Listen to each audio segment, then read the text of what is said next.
de ponencias, de conferencias del Seminario Espacial, Dominación y Violencia. Y hoy vamos a hablar, o vamos a abrirle micrófono a un compañero, amigo mío, muy estimado, que es el maestro Agustín Morales Mena. Él es investigador del área de investigación aplicada y opinión pública del Instituto de Investigaciones Jurídicas de la UNAM.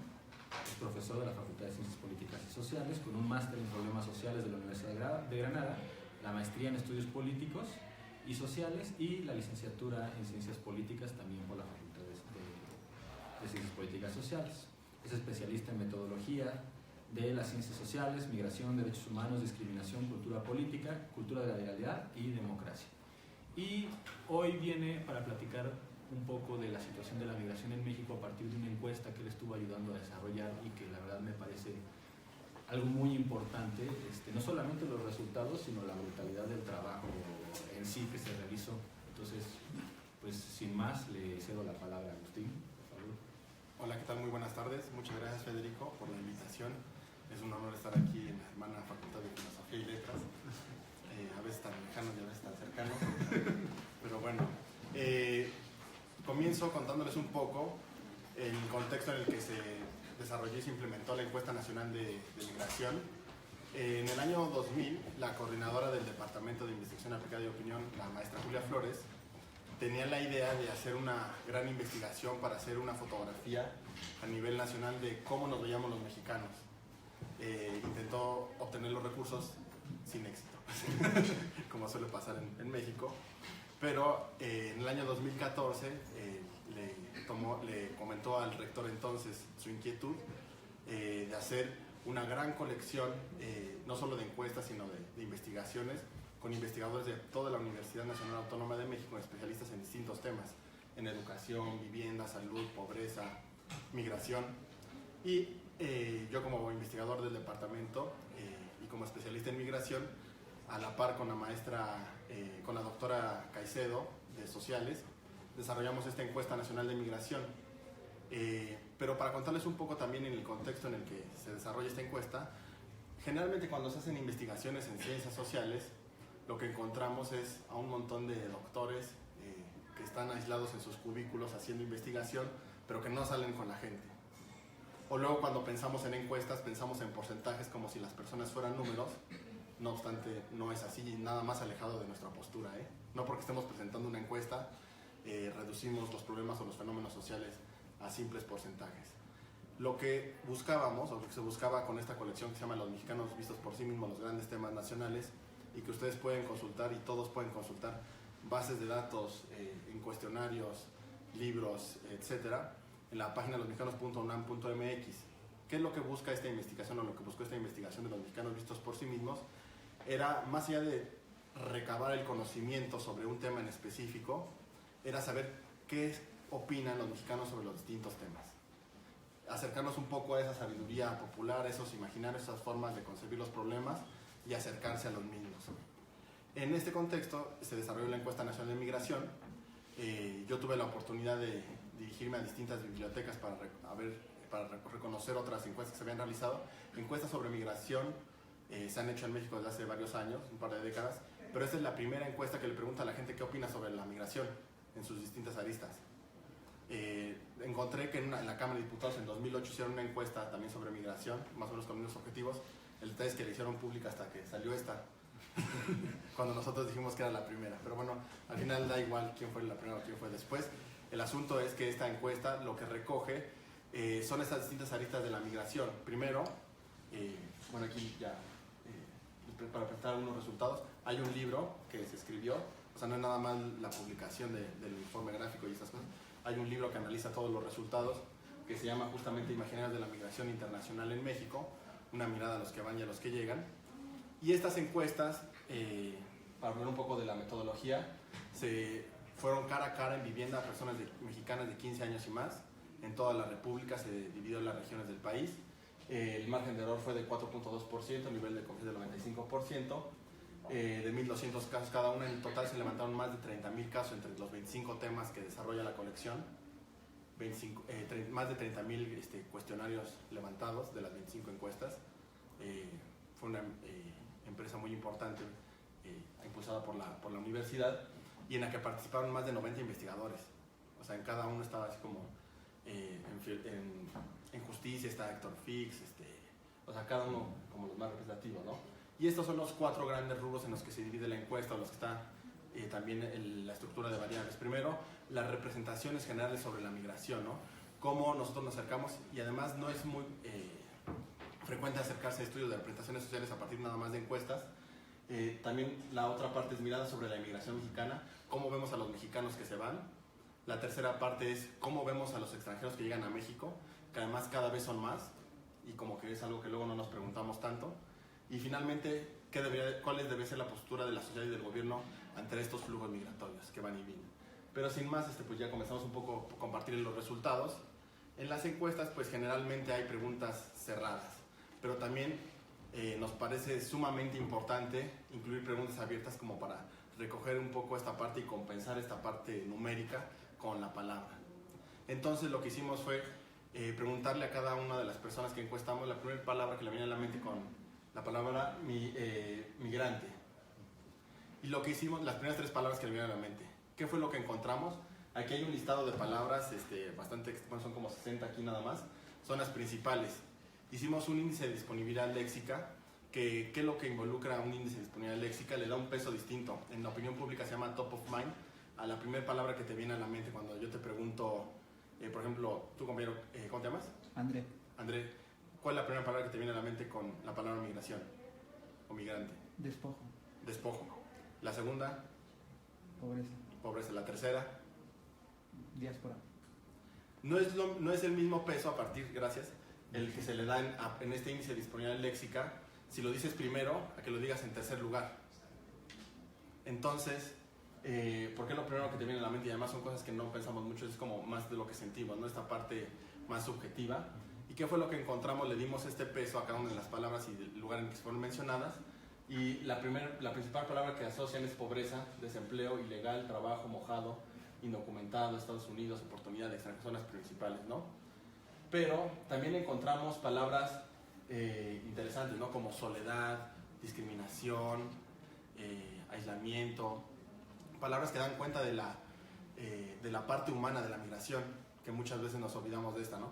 Vemos a la migración a veces como remesas, como flujos, gente que va bien, como si fuera una cuestión de censos. Y a partir de estas palabras, lo que hicimos fue generar una definición de cómo el mexicano define al migrante, a partir de todas estas palabras, de análisis de las palabras. Es un poco aventurado, lo sé, pero es como, si no, ¿de qué sirve recoger una encuesta en todo el país? Entonces, ¿qué es muy interesante? Que cuando el migrante en el que pensamos los mexicanos, en primer lugar, es un migrante internacional, no es un migrante interno, no es el que se va de aquí, el que llega a la Ciudad de México de Oaxaca, no es, cuando hablamos de migrante mexicano, el que piensa es el migrante internacional. En segundo lugar, no piensan en una migración regular, piensan en una migración irregular. Esto cómo lo recogemos a partir de palabras como sin papeles, ilegal, mojado, clandestino. Tercer lugar, que es muy importante, que es muy tangible el equilibrio en la estructura de oportunidades que hay entre México y los Estados Unidos, con palabras como pobreza, desplazamientos, violencia, desigualdad. Y también la población entrevistada tiene muy claro los riesgos a los que se enfrenta la población centroamericana que transita por México para llegar a los Estados Unidos. Todos los días ustedes, si leen un periódico, van a encontrar alguna noticia de la Secretaría de Marina o no sé quién rescataron, que además es muy común también en temas de migración, cambiar las palabras, ¿no? Cuando en realidad lo que están haciendo muchas veces no es que lo estén rescatando de un secuestro, sino que es gente que paga por el servicio de transporte que lo guían, o los polleros, ¿no? Este cambio de las palabras lo rescatan para que entonces el Estado se vista de héroe, cuando en realidad lo que está sucediendo es que ni están combatiendo el crimen organizado y lo rescatan, pero más bien los quitan y los extorsionan, ¿no? Y finalmente, el otro elemento con el cual los mexicanos vinculan a los migrantes es con la vida cotidiana y las emociones. Que uno podría pensar que esas cosas no salen en una encuesta, no obstante sí salieron con palabras como separación familiar, discriminación, oportunidades de cambio, esperanza, soledad. Piensen ustedes en un migrante que sale de su casa en Honduras, que lleva 2 meses viajando por México, sin su familia, con escasos contactos, con escasas redes de apoyo, todo lo que esto involucra y cómo esta migración al año aproximadamente 500.000 de personas transita por el país para llegar a los Estados Unidos, y a lo mejor luego en la ciudad en nuestro día a día no lo vemos, pero si se dan cuenta, México cada vez es más un país de migrantes. Ya no todas las personas migrantes, y eso lo vimos con otra encuesta, que luego les puedo platicar un poco de ella. Los migrantes centroamericanos que cruzan México, ya el 20-25% piensa quedarse en México, no quiere llegar a los Estados Unidos, y mucho menos a Canadá. Ya México es una opción porque, a pesar de que estamos muy mal, nosotros lo sabemos, en cuestiones de violencia, de estructura de oportunidades, de desigualdad, de desempleo, para ellos es mucho mejor de las condiciones a las que viven actualmente en el Triángulo Norte de Centroamérica. Por ejemplo, aquí les preguntamos cuestiones como qué tantas oportunidades tienen para tener un lugar propio donde vivir, para tener una buena educación, contar con trabajo. Este tipo de preguntas nos ayudan a entender las motivaciones por las cuales los mexicanos podrían decidir migrar, ¿no?, ante las escasas oportunidades. Por ejemplo, aquí también hay otras preguntas. Creo que me voy a mover un poco para... ¿No hay problema si me pago?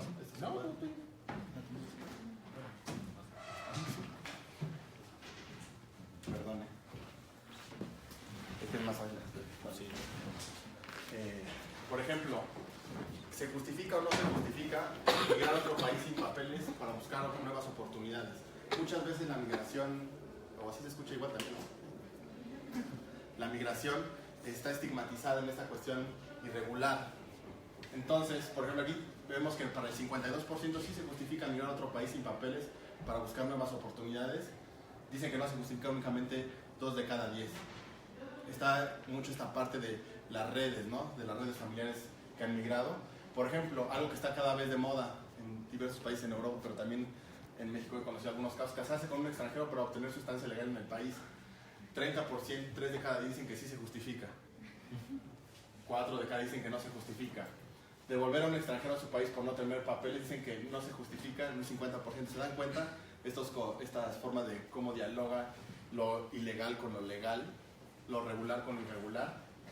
Y bueno, por ejemplo, esta es una pregunta clásica de discriminación. Recoger, por ejemplo, ¿estaría dispuesto o no dispuesto a permitir que en su casa vivieran personas con alguna discapacidad? El azul es que sí estarían dispuestos, 58%. Aquí vemos justamente los grupos más discriminados, que son personas con VIH, la comunidad gay, lésbico, con ideas políticas distintas a las nuestras.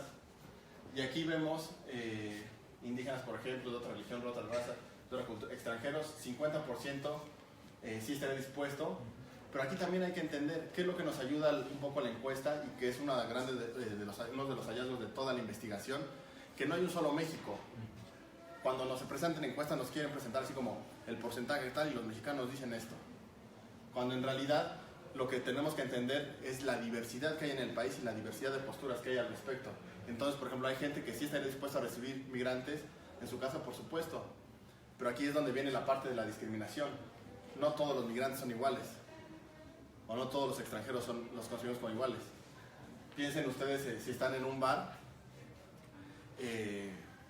Por ejemplo, alguna vez ibas saliendo con unos amigos y decían, no, pues mira, ahí hay unos franceses, ¿no? Pero si los franceses los convertimos en hondureños o los extranjeros ¿sería igual el interés? Y sería, aunque incluso fenotípicamente los hondureños tengan ojos bonitos y sean guapos también, al final esta carga cultural y de estigmas que pesa sobre la ciudad es muy importante. Y aquí, por ejemplo, también se preguntó la primera palabra en pregunta abierta que asocian con migrante ilegal. Aquí es oportuno señalar que ningún migrante es ilegal. Lo preguntamos justamente para mostrar la estigmatización que hay a partir de la frase o de la cuestión de ilegalidad en la migración. Entonces, con la expresión migrante ilegal, entre más grandes las palabras, más mencionadas. Entonces, discriminación, pobreza, necesidad, trabajo, desempleo, sufrimiento, peligro, cárcel, perseguido, pobre, desempleado, deportado, riesgo, extranjero. Después, con estas preguntas abiertas se puede hacer un cierre de las mismas a partir de campos semánticos similares, Y entonces, por ejemplo, con condición de migrante irregular, indocumentado, mojado, señaló 33% de las menciones con migrante ilegal. Adjetivos, sentimientos, valores negativos, 12%. Búsqueda de oportunidades de trabajo, 10%. Por ejemplo, la confianza es otro de los grandes temas, ¿no? ¿Qué tanto confiamos en las instituciones, en nuestros compañeros, en nuestros vecinos? Se les preguntó qué tanto confían en las distintas nacionalidades. Nunca se había hecho una pregunta así porque también es muy arriesgada.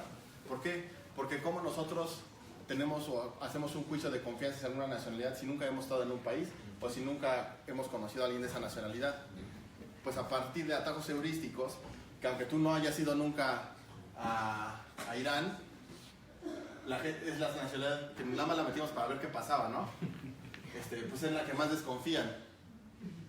Aquí es una escala de 0 al 10 como en la escuela, con 10 confían mucho, poco. Y vemos justamente esta estigmatización, ¿no? Confían más los mexicanos en canadienses, estadounidenses, españoles, cubanos, franceses, pero las últimas, el promedio más bajo de confianza se da justamente en Centroamérica. Entonces están los guatemaltecos, los colombianos, los beliceños, los salvadoreños. Después, otra pregunta también abierta fue qué pensaban cuando había frontera norte de México y frontera sur, para contrastar esta parte de cómo vemos al norte, al sur y cuáles son las principales asociaciones que hacemos, ¿no? Obviamente Tijuana, pero narcotráfico, migrantes, muerte, peligro, muro, límites, desierto, drogas, gringos, migra, violencia, trata de personas, dinero, inmigrantes, policías, Texas, discriminación, mojados. Ahora, tómenle una foto mental a esto y vean el contraste con las palabras que los mexicanos asociamos al sur. El primer gran hallazgo, fíjense cuántas palabras hay y todo. Pobreza. La frontera sur de México la asociamos con pobreza, con límite, con migrantes, con Chiapas, ilegales, bestia, narcotráfico, peligro. Si se dan cuenta, también es importante aquí, no me acuerdo exactamente el porcentaje, pero más en opinión pública, que te digan el no sabe, no conteste es distinto. Entonces, aquí lo que vemos es que mucha gente decía no sabe, 20% aproximadamente decía que no sabía cuando le preguntabas en la frontera sur, y en el norte era aproximadamente el 10%. Es decir, la gente tiene más referencias a la frontera norte de México que al sur, lo cual nos habla de nuestra historia y de nuestras carencias también, ¿no? Y aquí luego entramos a la segunda etapa, que es la mirada de la migración mexicana, cómo vemos a los mexicanos que van a Estados Unidos. Se les preguntó, por ejemplo, si no viviera aquí, ¿en qué otra ciudad o pueblo de México le gustaría vivir? Pues Jalisco 7%, Distrito Federal, Quintana Roo, Veracruz. Aquí está como interesante ver esta distribución, ¿no? Donde menos es en Durango, Colima. Aquí resaltó Veracruz que dijera 4.2% porque pues, está la violencia, pero a lo mejor pues, es un estado muy bonito, ¿no? ¿Y en qué países? También se les preguntó dónde les gustaría vivir, en caso de que emigran. 20% dijo en Estados Unidos, Canadá 7.6%, Francia 6.8%. Entonces, si se fijan, pues siempre estamos viendo a Europa y Estados Unidos. ¿Son cosas que ya sabíamos? Pues sí, pero ¿quién lo había demostrado? Nadie. Entonces, esa es la diferencia, ¿no? Bueno, que pueda ser una aportación, ¿no? Una cosa es que tú lo digas, que lo sepamos, y otra cosa es que lo demuestres. ¿Estaría dispuesto a ir o no fuera de México? Por amenazas del crimen organizado, 64%, por trabajo, 63%. Sin documentos solamente estaría dispuesto a vivir fuera de México, 31%. Tener un esposo o una esposa de otro país, 39%. Si pudieras iría a vivir fuera de México, y esto también es bastante interesante, ¿no? Que dice que sí el 45%. Si ustedes lo comparan con porcentajes de una encuesta sobre el mismo tema en Estados Unidos o en Europa, es altísimo. La gente generalmente no se quiere ir de sus casas. Pero aquí que te diga que sí el 45% habla mucho de las condiciones en las que estamos viviendo actualmente en el país. Dijo que no el 40% y que dependía el 12%. Pero después una cosa es que qué tanto quieres y otra es qué tan probable es que en los próximos 5 años salgas del país. Y entonces dijo nada probable 53%, muy probable solamente 3.5%, algo probable 14% y poco probable 23%. También se les preguntó qué extrañarían más de México si decidieran emigrar, qué extrañarían menos. Entonces, pues ya sabíamos, la familia, pues es obvio, ¿no? Pero aquí lo interesante es ver que la comida le ganó a los amigos. Entonces, ¿sabe? Un taco al pastor es más cercano que su amigo de la vida. La forma de ser los mexicanos, la fiesta, la ciudad, el idioma, el clima. Eso lo extrañaríamos más. ¿Pero qué extrañaríamos menos? La inseguridad, la violencia y el crimen organizado, la pobreza, la desigualdad y el desempleo. También, aunque increíble que parezca, la gente decía que la música, las tradiciones, el idioma, o sea, cosas así culturales, salieron mucho. El mal gobierno, la corrupción, la impunidad, el lugar donde viven, las personas cercanas, familia, vecinos. También hay gente que quiere irse del país por su familia. La baja calidad de vida. Y también se les preguntó si tienen familiares que actualmente viven fuera de México. 30% dijo que sí. Eso ya lo sabíamos por otras encuestas que se han realizado y se confirma, y 70% no tiene. ¿En qué países? Pues la gran mayoría en Estados Unidos. Si reciben remesas, 26% sí reciben remesas. Si decidiera migrar a otro país donde vive la gente que conoce, ¿qué tanto considera que lo apoyarían? Con esta pregunta, ¿qué es lo que recogemos? Las redes de apoyo. Cuando alguien migra a otro país, es muy importante saber a quién conoces, a dónde vas a llegar, si tienes un lugar, un techo, alguien que te conecte con un trabajo. Y aquí en la opinión pública, para que ustedes no lo lean así como mucho, algo, poco y nada, se mezcla el mucho y el algo, y el poco y el nada. Entonces, si ustedes sumaran esta parte así como 32 más 27, básicamente 7 de cada 10 dicen que los ayudarían mucho o algo si decidieran migrar. Y eso es importante, ¿no? Por eso cuando dicen, ¿por qué hay tantos poblanos en Nueva York? Pues por eso, por las redes de apoyo, ¿no? ¿Usted cree que la migración mexicana a otros países afecta a sus familias, a su salud física, mental, a México, a la comunidad del pueblo, al país a donde van? Pues principalmente los más afectados son sus familias, ¿no? Esta parte de la desintegración familiar, pero también su salud física. En esta parte, si se fijan, en todos estos temas hay opinión dividida. Hay gente que dice que sí, y hay gente que dice que no afecta, y hay otra gente que dice que depende. Muchas veces se depende porque no lo tienen tan claro. ¿Voy rápido porque lo dicen que hablo rápido? ¿Cuál cree que es el principal problema que se enfrentan los mexicanos que cruzan sin papeles a Estados Unidos hoy en día? La deportación, consideran los encuestados, el desempleo, la explotación y la economía, el riesgo de muerte, la integridad física, así como aquí lo que vemos es qué es lo que le ha llegado más, ¿no? Los principales riesgos, qué es lo que piensa la gente a los riesgos a los que se enfrentan. Después, ¿cuál considera que es la principal causa por la cual los mexicanos deciden cruzar a Estados Unidos? Pues por causas económicas y el trabajo, ¿no? Empleo. Ya lo sabíamos. En su opinión, ¿cuál es el principal beneficio que obtiene México por la migración de mexicanos a Estados Unidos? Las remesas. También ya lo sabíamos, pero pues habría que preguntarlo, ¿no? No hay preguntas obvias en ciencias sociales. ¿Cuál es la principal desventaja? La desintegración familiar y la baja poblacional, la falta de obra y la fuga de cerebros. Aquí esto es muy importante porque lo que estamos viendo en México es que tenemos un bono demográfico de jóvenes, pero ese bono demográfico de jóvenes está impulsando la economía de Estados Unidos y no esta. ¿Por qué? Por la falta de oportunidades que hay en nuestro país. ¿Qué tanto considera que se discriminan a los mexicanos en Estados Unidos? Mucho, dijo 64%, algo. Básicamente 9 de cada 10 consideran que se discrimina mucho algo a los mexicanos en Estados Unidos.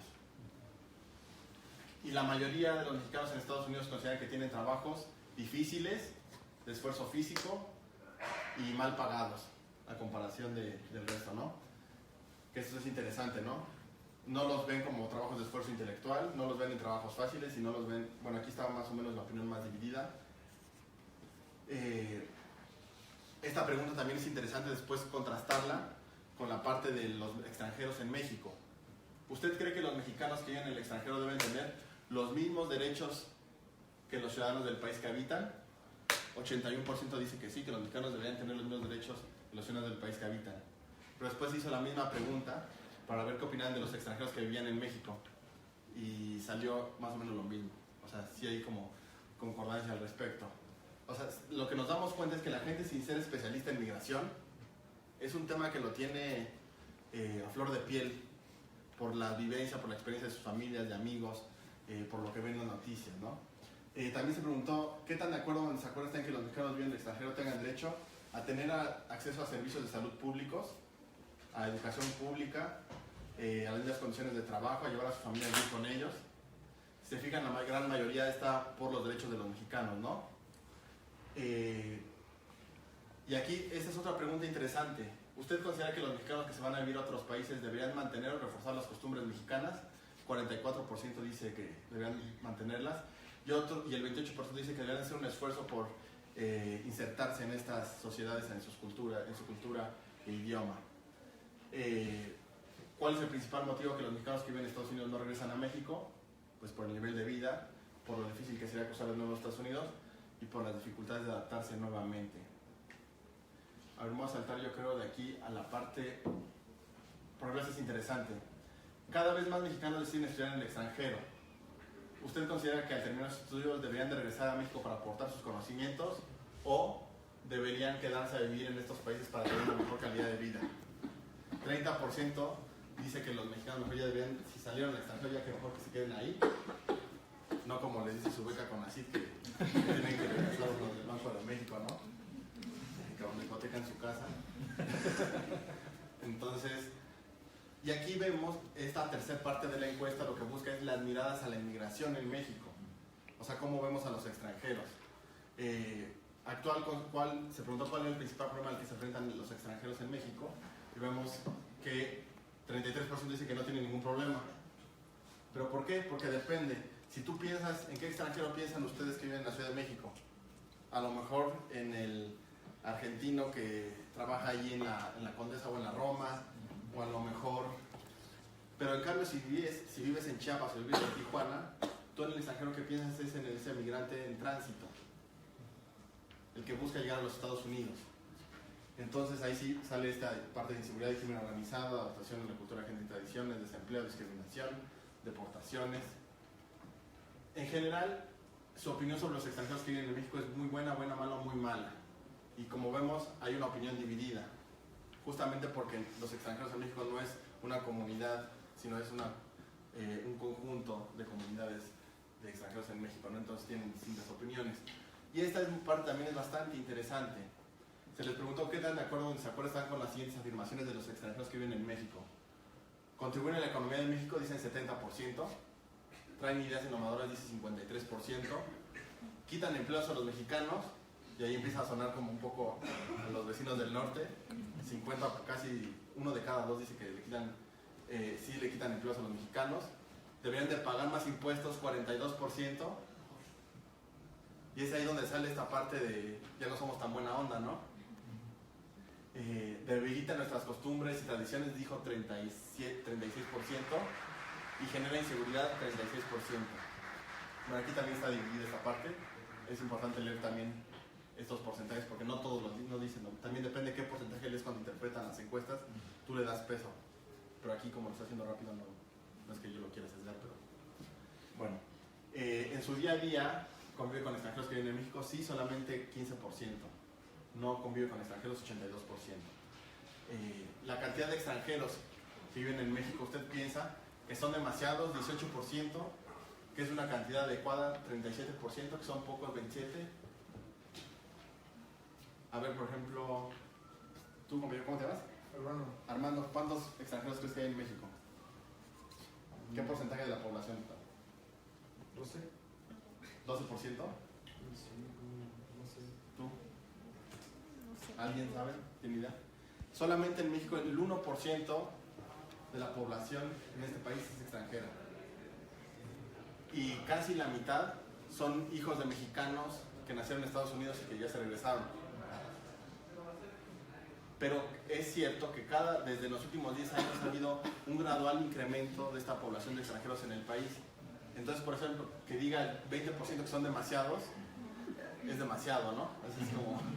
Pero también depende, pues si tú vives en Tijuana, ustedes, por eso es importante entender que aunque las encuestas aquí vemos los porcentajes, ustedes tienen que aterrizarlo a los contextos de interacción inmediata humano-ser humano y el entorno, ¿no?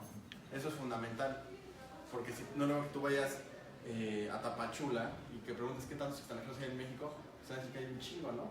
Que son demasiados. Entonces, ¿Usted cree que los extranjeros que viven en México deben tener los mismos derechos que los mexicanos? Dice 79%. Por esta parte como dual de la cultura mexicana, ¿no? De te abro los brazos, pero al mismo tiempo ya en cosas muy específicas ya no son tan abiertos, o ya no somos tan abiertos, ¿no? ¿Qué tanto se respetan los derechos de los extranjeros que viven en México? Mucho, dice 31%, algo, 40%, poco y nada. Pero aquí lo que queríamos ver es, no son los mismos todos los extranjeros, entonces les preguntamos de qué regiones o de qué países son los que se respetan, y aquí vemos claramente que los derechos de los centroamericanos son los que consideramos que se respetan menos, y de los demás, la gente de Estados Unidos, son los consideramos que se respetan mucho más sus derechos en comparación. Aquí otra vez, haciendo este contraste entre los extranjeros en México y los mexicanos. ¿Es más fácil o más difícil? Encontrar pareja dice que es más fácil para un extranjero el 44%. Entonces no solo nos quitan nuestros trabajos, sino además nos quitan nuestros novios y novias. Pero se dan cuenta cómo estos discursos se construyen y están ahí, aunque digamos que somos... es más fácil para ellos estudiar 35%, encontrar trabajo incluso lo dijo el 35%, dijo que no era tan fácil, que era más difícil 21%, un trabajo con un buen sueldo 35%, realizar trámites, contar con servicios de salud, adquirir vivienda, tener un trabajo con prestaciones. ¿Y qué tanto consideramos que los mexicanos discriminan a los extranjeros que viven en el país? Poco, dijo 30%, algo 36%, nada 24% y mucho 6.7%. Y aquí está claro que depende del país donde provienen, no se le discrimina a todos por igual. Depende del país donde, qué tanto se le discrimina, pues depende de dónde vienen. En su opinión, también se les preguntó cuáles son los extranjeros que viven en el país que son más discriminados por los mexicanos. Y están los centroamericanos. No es que ya sé que los guatemaltecos están dentro de los centroamericanos, pero esta es una pregunta abierta. Entonces eran las menciones que decía la gente. Decían ser guatemaltecos, centroamericanos, hondureños, africanos, salvadoreños, chinos. ¿Y a qué extranjeros vemos con buenos ojos en México? Estadounidenses dijo 40%, europeos 7%, españoles, canadienses, franceses, argentinos, ¿no? Pues ya lo sabíamos, ¿no? Pero había que demostrarlo. ¿Cuál considera que actualmente es el principal problema para los centroamericanos que cruzan el país para llegar a Estados Unidos? Pues la extorsión, el crimen organizado, el riesgo de muerte, la deportación, la violación de derechos. Y finalmente, esta parte del gobierno mexicano y la migración internacional. Por ejemplo, dígame por favor qué tan de acuerdo o en desacuerdo está con que los extranjeros que viven en México tengan derecho a tener acceso a los servicios de salud público. Dice 86% que sí, que también debe tener acceso a la educación pública, a tener a su familia con ellos. Pero si se fijan, ya no es el 99% o el 95% que era en la misma pregunta, pero a la inversa de los mexicanos en Estados Unidos. Votar en elecciones locales, que por ejemplo en España o en algunos países de Europa ya a los sobre todo a la comunidad europea que viven en estas localidades ya los dejan votar, por ejemplo como para presidentes municipales aquí, ¿no? ¿Considera que el gobierno federal debe o no debe proteger del crimen organizado a los migrantes centroamericanos y de otros países que cruzan México para llegar a Estados Unidos? Dice que sí los debería de proteger 8 de cada 10. Aquí el detalle es que tampoco nos sentimos ni siquiera protegidos los mexicanos, ¿no? Esta parte del Estado fallido es muy interesante. También es una pregunta sobre el territorio que vamos a ver. En los últimos años, ¿qué debería de hacer con los niños migrantes? ¿Se acuerdan de todo este fenómeno que hubo? ¿Qué tendría que hacer? La mayoría dice que deberían destinar recursos para la protección de estos menores. Pero 21% dicen que deberían de regresarlos a su país de origen. O sea, esta parte también hay como muy marcada de población en México que tiene posturas más como de derecha. ¿Qué debería hacer el gobierno mexicano por la gente que tiene que salir del país para trabajar? Pues crean más empleos, ¿no? En México, pues así como decían esto, no hombre, unos genios. Pues sí, ya saben, el detalle es por qué no se están generando estas condiciones de empleo, ¿no? Y decía, 34% dice que hay que negociar un acuerdo migratorio con Estados Unidos y controlar la migración a su salida del país. Después se les preguntó si conocían algún programa de apoyo de gobierno federal. ¿Qué es lo que pasa mucho en encuestas? Que así como cuando le preguntan a Peña Nieto o algún alumno de la Facultad de Ciencias Políticas, ¿te gusta leer mucho? Sí. ¿Cuántos libros has leído en el último mes? 5. ¿Cómo se llaman? Ya sé. Una cosa, entonces siempre cuando haces encuestas, si tú quieres preguntar algo que han hecho, tienes que preguntar también como, a ver, dime el nombre de, porque si no, entonces nada más se va a quedar un porcentaje donde te mienten. Y aquí, por ejemplo, 8% nada más dijo que conocía algún programa de apoyo a migrantes del gobierno federal, pero ya no supo o no contestó casi 25%. Porque entonces, por eso hay que tener, la gente le gusta mentir a veces. Tampoco es que hay que creer en todo lo que nos dicen, porque hay una cosa que en opinión pública que se llama social desirability bias, o sesgo de deseabilidad social. ¿Qué es este sesgo de deseabilidad social? Que hay una tendencia que la gente te responde lo que tú quieres escuchar. Entonces, por ejemplo, si tú estás haciendo una encuesta de juventud y vas a encuestar al joven y te da permiso el adulto y le dices, ¿tú has consumido alguna droga en los últimos 12 meses? A lo mejor sí la ha consumido, pero si su mamá está al fondo cuidando los frijoles o viendo la tele, pues te van a mentir, ¿no? Por ejemplo, aquí se preguntó la evaluación, si conocían algunas instituciones, vinculadas a la migración, la patrulla fronteriza, cómo la evaluaban en una escala de 0 al 10. Y aquí, por ejemplo, cada año en la frontera entre México y Estados Unidos encuentran 400 cuerpos en el desierto de Arizona. A veces 500, a veces 350, eso varía. Y esto está muy normalizado. Que encontraran 400 cuerpos al año durante 20 años en la frontera entre Estados Unidos y Canadá, o entre la frontera entre Alemania y Francia, ¿ustedes creen que no había escándalo mundial y se desgarrarían las vestiduras? Sí, pero ¿por qué sí permiten, o por qué sí se permite, o por qué nadie dice mucho sobre estos 400 cuerpos que encuentran?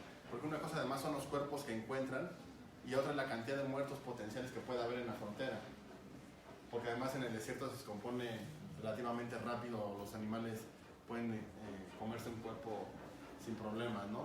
Y desaparecerlo, dejarlo la ropa. Al respecto se preguntó ¿qué debe hacer el gobierno mexicano ante esta situación? El 46% dijo que debían informar de los riesgos y dar provisiones a los que buscan cruzar la frontera, patrullar y establecer controles en puntos de alto riesgo para evitar cruzar por ahí, o patrullar por toda la frontera para evitar que crucen a Estados Unidos. También otro asunto es el de las elecciones, del voto de los mexicanos en el extranjero. ¿Ustedes saben aproximadamente cuántos mexicanos viven en Estados Unidos actualmente?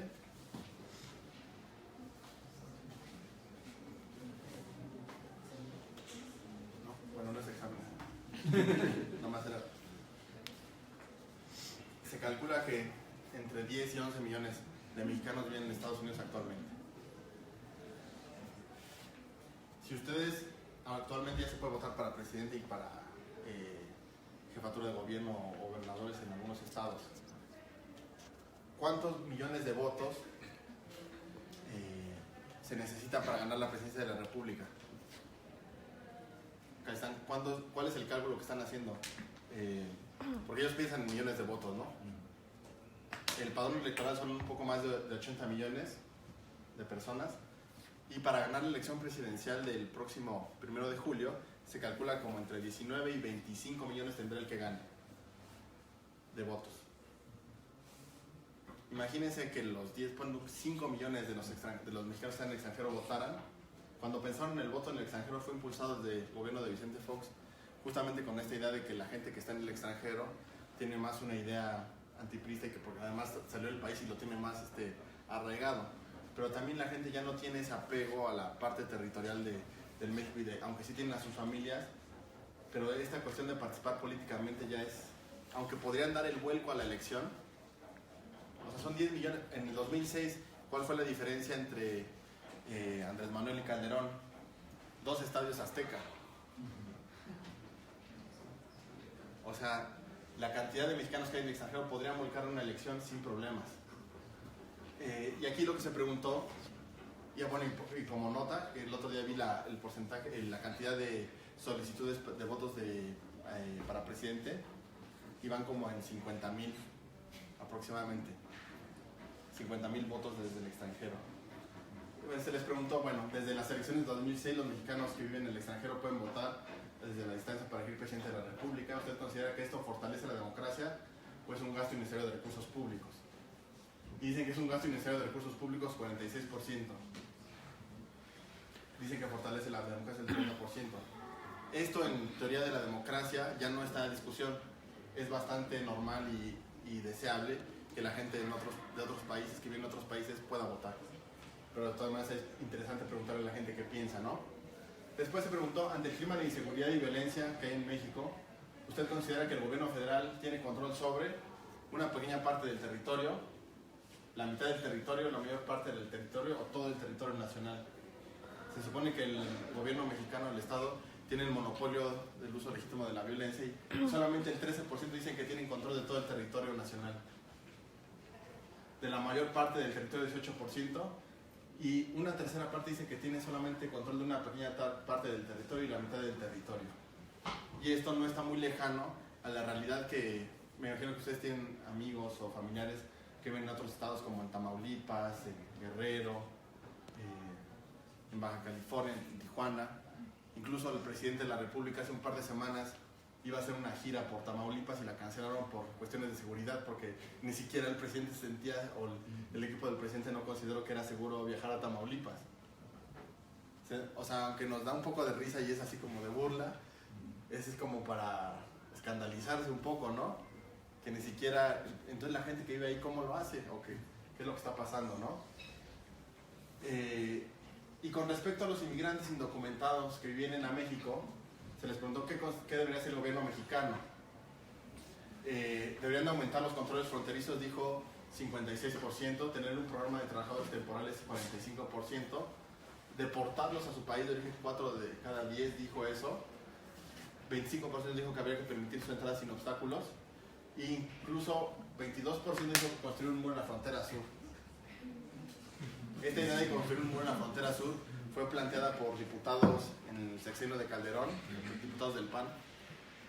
Además era como una idea vinculada más al gobierno de los Estados Unidos, así como sugerida, de esas políticas sugeridas desde el norte. Pero pues si ustedes conocen la frontera sur de México es imposible construir un muro porque hay un río y hay selva y incluso yo personalmente alguna vez crucé ese río pagando 10 pesos en una balsa y una pasa ahí, no hay nadie del otro lado, nadie que te diga detente o nada más es como ir a la tienda. Entonces la gente de estas comunidades, por ejemplo, en frontera Corozal en Chiapas y del otro lado que se llama La Técnica, el ancho es un Sumacinta, es más o menos como de esta aula, entonces pagas 10 pesos para que alguien te pase de un lado a otro. Y hay gente ahí, hay una dinámica económica transnacional muy interesante ahí porque pues la economía, aunque tú ves fronteras en el mapa dibujado, en realidad está permeada totalmente, ¿no? Y bueno, ese es el final de esta presentación. No sé cuánto tiempo haya más o... ¿Sí? ¿Por qué puedo seguir? Les quería preguntar nada más un poco de otra.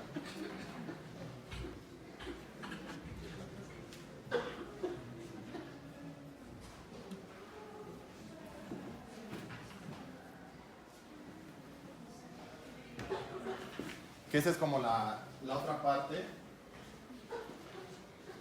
Esta fue una encuesta que se hizo a población mexicana, pero después también el año antepasado y el pasado se realizó una investigación en albergues de migrantes y en estaciones migratorias, pero ahora no era preguntar a los mexicanos sino a los migrantes directamente.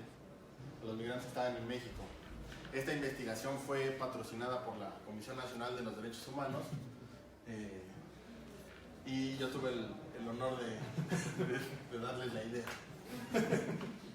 y diseñar los instrumentos. Pero bueno, aquí lo interesante es que queríamos rebasar esta parte de la encuesta y lo que hicimos fue, para rebasar los números, o ir más allá de los números, tener una estrategia mixta, cualitativa, cuantitativa. Entonces, hicimos un levantamiento en más de 50 albergues, visitamos 50 albergues de migrantes en todo el país. Aquí está el mapa para que se den una... Desde Tijuana hasta Tapachula, todos estos puntitos visitamos, todas estas ciudades visitamos albergues de migrantes, que básicamente son las distintas rutas migratorias. Aquí no hay tantos albergues porque aquí hay una parte de como que se lo cruzan en tren y que es así como fast track. Tampoco, y ya iba el equipo a Tamaulipas, pero le dijeron que mejor no fueran también.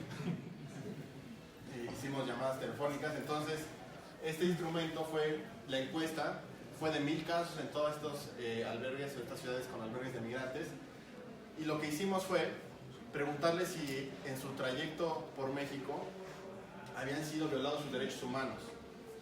Cuando señalaban que sus derechos humanos habían sido violados, lo que hacíamos era grabar una breve entrevista preguntándoles quién, cómo, cuándo, por qué, y entonces recogíamos el testimonio como tal cual grabado. Y además hicimos entrevistas, que esas eran entrevistas ya como de 1 hora, al personal de los albergues de migrantes, así como el padre Solalinde, que es como de los más vistosos, pero en cada uno de estos puntos hay padres Solalindes por todos lados que dirigen estos albergues de migrantes, entonces los entrevistamos, porque lo que ellos tienen es una síntesis de experiencias que viven y de información que pocas veces es difícil corroborar. Entonces, en una entrevista de 1 hora es muy interesante escucharlo, ¿no? Entonces, fueron 45 entrevistas a personal de albergue, 1000 cuestionarios, y de estos 1000 cuestionarios se recogieron 250 personas aproximadamente dijeron que habían violado sus derechos humanos, y 105 personas dijeron que sí estaban dispuestas a grabar un testimonio. Dicho esto, este informe también lo sacó la Comisión Nacional de Derechos Humanos. La mitad la publicó el 18 de diciembre, el Día del Migrante del año pasado, aunque esta investigación la hicimos en 2016. Entonces toda esta información también ya es pública, la pueden bajar de la página, se llama algo así como los albergues como Oasis, y ahí está toda esta información, están los testimonios. Y aquí, por ejemplo, es lo que les decía, que no todos, necesariamente todos los centroamericanos quieren llegar a Estados Unidos, también ya hay muchos que quieren llegar a México, algunos a Canadá, pero aquí están de los distintos puntos de partida. Había personas que entrevistamos que habían iniciado su viaje desde Brasil, y eran sobre todo gente de Haití, que después del terremoto en Brasil les dieron espacio, pero después como que ya las condiciones laborales y ahora después de Lula como que ya no tuvieron tanto el apoyo, y entonces empezaron a migrar hacia el norte, y hay unas historias así como todo Centroamérica en sí y toda la parte del sur de México se ha convertido en un embudo a partir de los riesgos de las deportaciones, de los operativos. Aquí se les preguntó, por ejemplo, ¿qué asocian más con la palabra migrante? A las personas migrantes, ¿no? Ya es distinto. Una cosa es que se lo preguntas a un mexicano y otra cosa se lo preguntas a los migrantes. Y aquí está interesante ver indocumentado, sufrimiento, peligro, salir del país, caminar, ilegal, no soy de acá, delincuentes, tren, comida, correr, sueño, luchador, secuestros, sin papeles, país ajeno, arriesgar la vida, ayudar a mi familia. Nos damos cuenta de esta parte humana de la migración ya, no es lo mismo que se dan cuenta de la diferencia de la película que estamos viendo hace unos minutos y ahora. ¿Cuál es la principal razón por la cual hicieron salir de su país? Y aquí vemos que por causas económicas y de trabajo, 49% dijo, pero también inseguridad y violencia. Aquí es importante, se encontró, por ejemplo, que las mujeres migran más por cuestiones de inseguridad y violencia, y los hombres migran más por cuestiones de trabajo y económicas.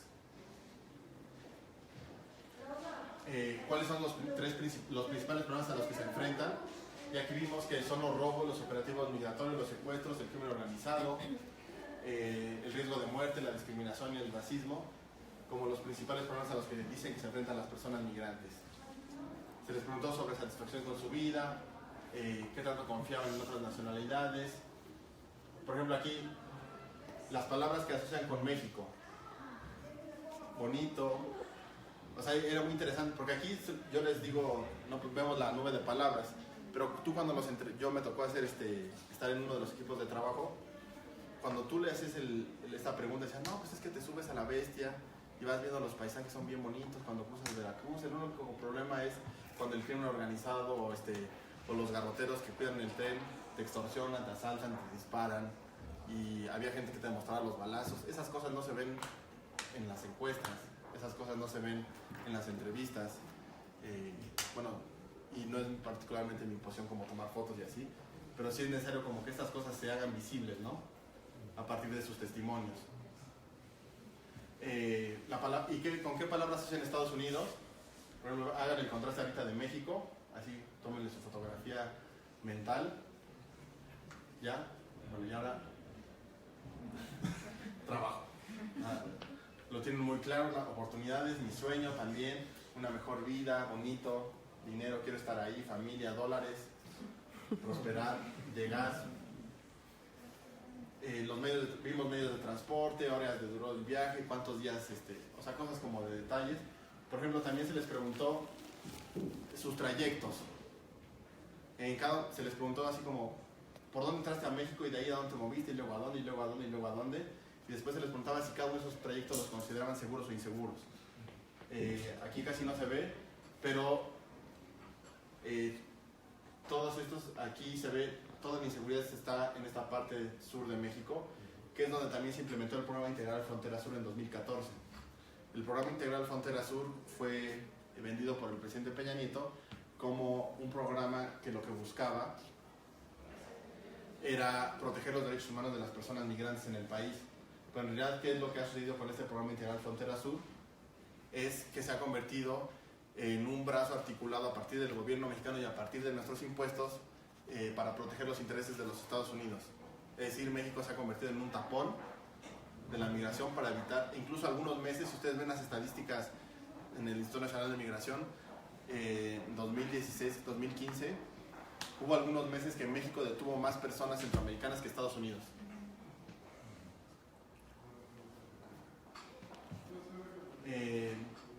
Vieron presencia de operativos migratorios en sus trayectos, 38%, o sea, en cada uno de los puntos, 60% no los vio. Aquí están los puntos donde más vieron operativos. Y se fijan, aquí es como un zoom del sur. Mapeamos dónde están los operativos, medios de transporte que utilizaban, cuántas semanas, en promedio, un centroamericano, la mediana para cruzar desde Chiapas hasta el norte del país son 4 semanas, pero hay gente que lleva meses, hay gente que lo hace en una semana, varía, ¿no?, de los recursos económicos con los que cuentan. En este viaje se ha contratado una persona coyote, dijo que sí, 4.4%, pero aquí también hay que tener en cuenta que muchos a lo mejor contratan a los polleros ya que están más cerca de la frontera norte, o incluso si los han contratado, no te lo dicen porque contratar un pollero es símbolo de que tú tienes dinero para pagar un pollero, porque ¿cuánto cobran? El promedio son $4,000 para el cruce, pero también depende del cruce, porque hay muchos cruces. Hay cruce por si eres burrero, que es como el más barato. Los burreros cruzan la parte del desierto de Arizona, cruzan 7 días con una mochila de 40 kilos, y entonces digamos que el pago es que tú cruzas la droga y después te liberan. Pero lo que han hecho el crimen organizado en la frontera norte, lo hacen es que no, tienes que hacer 3 cruces, porque uno no, tienes que hacer 3 cruces. Y luego entrevistamos a algunas personas, porque luego cuando llegábamos también es otra cosa, ¿no? No todos los albergues son tan... La verdad, la gran mayoría son un gran apoyo para las personas migrantes, pero también hay algunos que se benefician de los recursos económicos que les da el Estado. Entonces nosotros les preguntábamos antes de ir, oigan, ¿ustedes cuál es el flujo que tienen de personas migrantes a la semana o al mes? Y de repente decían, no, nos llegan aquí 80 diarios. Bueno, pues vamos a llegar allá, vamos a levantar un montón de entrevistas de encuestas en tal lado, de cuestiones en tal lado. Llegábamos, así con todo el equipo, y había 3. Digo, oiga, es que nos toca levantar 50 cuestionarios aquí, porque ustedes nos dijeron que había un montón de flujo. Es que ayer se fueron 50 justo, pero ahorita nada más quedan 10, pero a lo mejor mañana llegan. Es que aquí depende. No, sí, yo sé. Pues, además es diferente hacer una encuesta que tú llegas a una casa y no vas y tocas la otra, a que estés persiguiendo población que está en constante movimiento. La dificultad logística de hacer un levantamiento en albergues es también gigantesca. Por eso se han hecho varias encuestas en albergues, pero generalmente son encuestas que se han hecho en albergues que están en las mismas redes. Pero nunca se había hecho una encuesta a nivel nacional de albergues. Y bueno, dicho esto, porque ya me desahogué, porque sí, estuvimos 5 días y levantamos 6 cuestionarios en esa ciudad, no voy a decir cuál, pero traté de quemarlo. Por ejemplo, aquí mismo preguntamos desde dónde contrataron polleros, algunos contratan desde Centroamérica y ya directamente Estados Unidos. Hay otras personas que cruzan por el mar, por el río. Hay gente que menciona que hay muchos túneles ya, así como los del Chapo. Se les preguntó si han cambiado su ruta o se ha mantenido. Dijo que ha cambiado el 30% y porque ha cambiado por operativos migratorios por robos. También otra cosa muy frecuente es que la gente sale con familias o amigos desde su punto de origen, pero los van perdiendo en el camino. O sea, imagínense que tú con tu mejor amigo dices, vamos a Estados Unidos, y comienzan a mirar y de repente a uno lo agarran en un operativo, a uno lo secuestran, a otro se enferma, se queda en un albergue, a uno o sea, pasan cantidad de cosas. Y entonces muchos van perdiendo a familiares, amigos en el camino. También se les pregunta si traen documentos. Por ejemplo, en vida cotidiana, ¿no?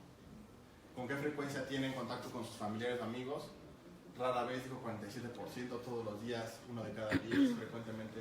¿Y cómo se ponen en contacto, no? Con el teléfono fijo, 46%, teléfono celular, redes sociales, smartphone.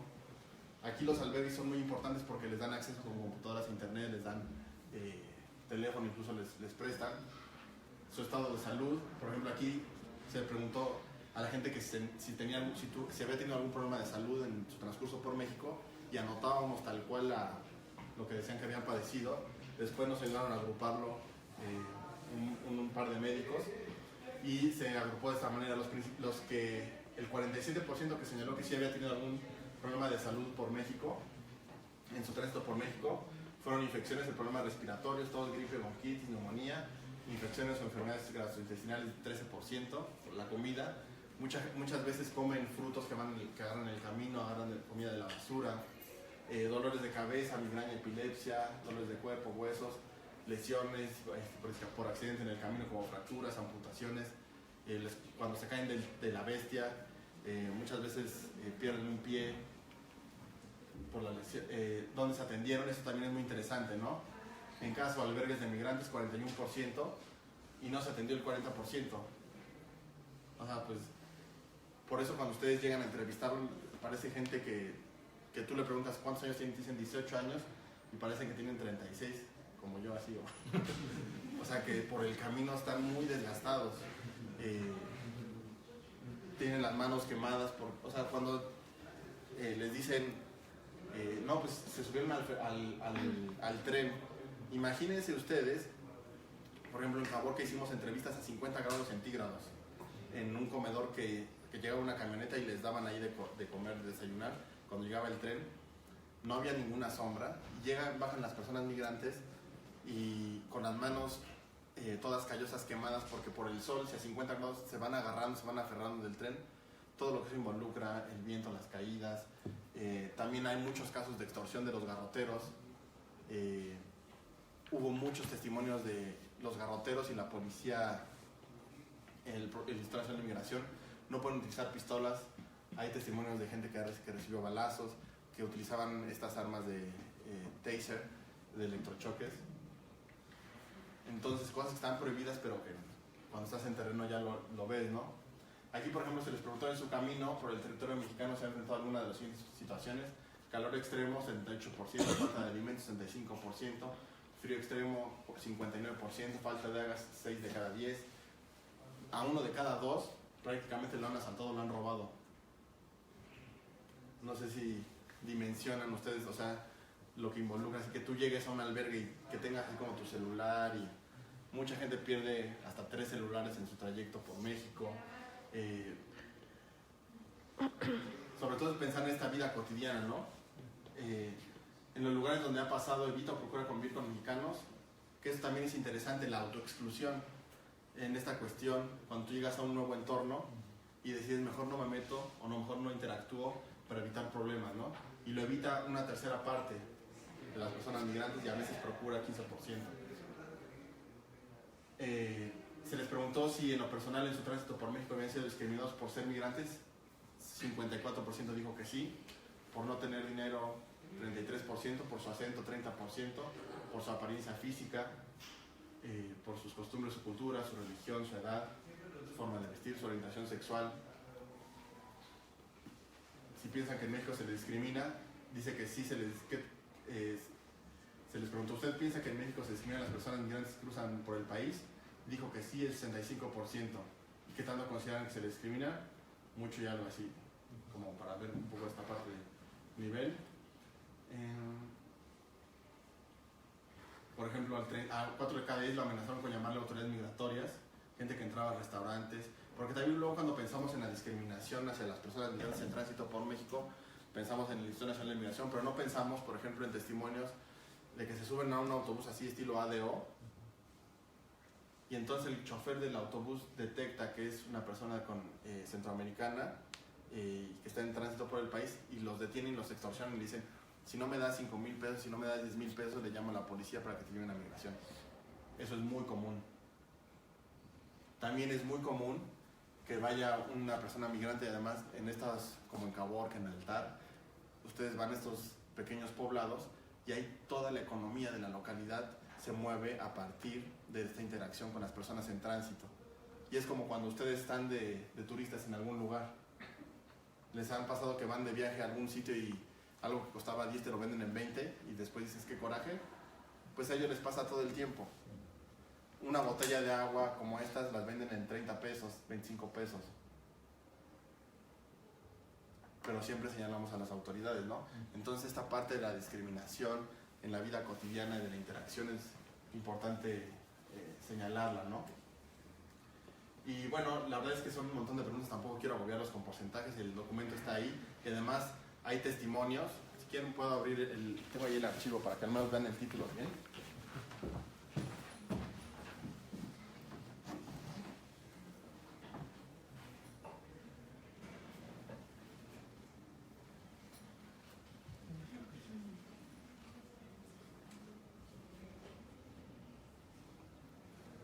Se llama Los desafíos de la migración y los albergues como oasis. Encuesta Nacional de Personas Migrantes en Tránsito por México. También hicimos la encuesta en estaciones migratorias, pero esa todavía no la saca la CNDH. Por ejemplo, aquí ustedes les mostré los porcentajes, ¿no? Pero aquí en el documento, lo que van a ustedes poder ver son también los testimonios.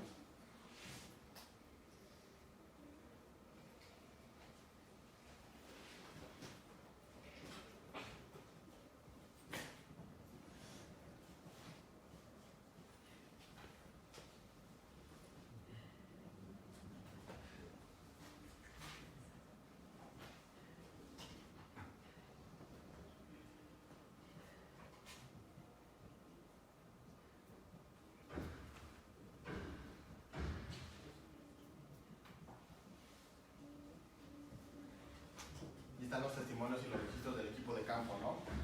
Por ejemplo, aquí se quiere regresar a Estados Unidos a reunirse con su familia, menciona que también cuenta con un hijo de 20 años que vive en Houston, Texas, Estados Unidos, y que el plan es alcanzarlo allá en Estados Unidos, pero que ha sido deportado. Menciona a un joven de 15 años que su madre ya está muerta, por lo que se dirige a Estados Unidos para buscar a su familia, padre y hermanos, y reunirse con ellos. Aquí es donde mezclamos esta parte de los porcentajes con los testimonios de las personas, y entonces nuestra investigación puede tener un poco más de esta mezcla, ¿no? de métodos y técnicas de investigación. Y no sé, pues de mi parte sería todo. Si tienen preguntas.